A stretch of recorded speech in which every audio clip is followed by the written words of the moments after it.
Hey everyone, in this video I will show you how to create desktop shortcuts in Windows 11 quickly and easily.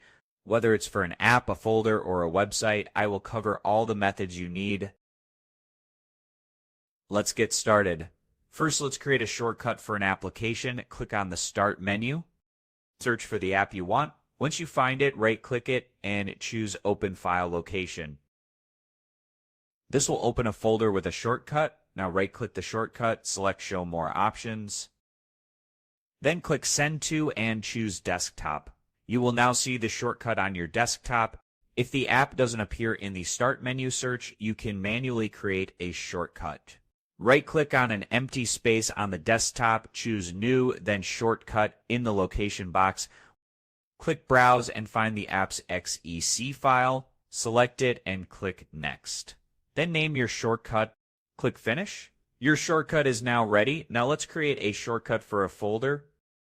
Navigate to the folder you want to create a shortcut for, right-click it and select Show Options.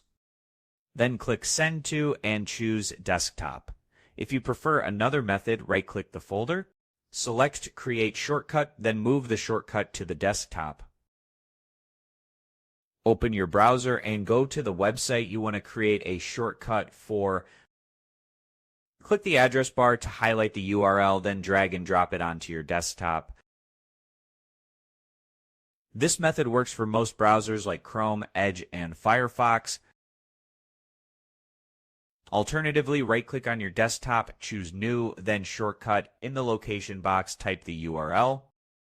Click Next, give it a name, and click Finish. This will create a shortcut in your browser. If you want to change the icon of any shortcut, right-click it and select Properties. Under the Shortcut tab, click Change Icon. Choose from the available icons or browse for one.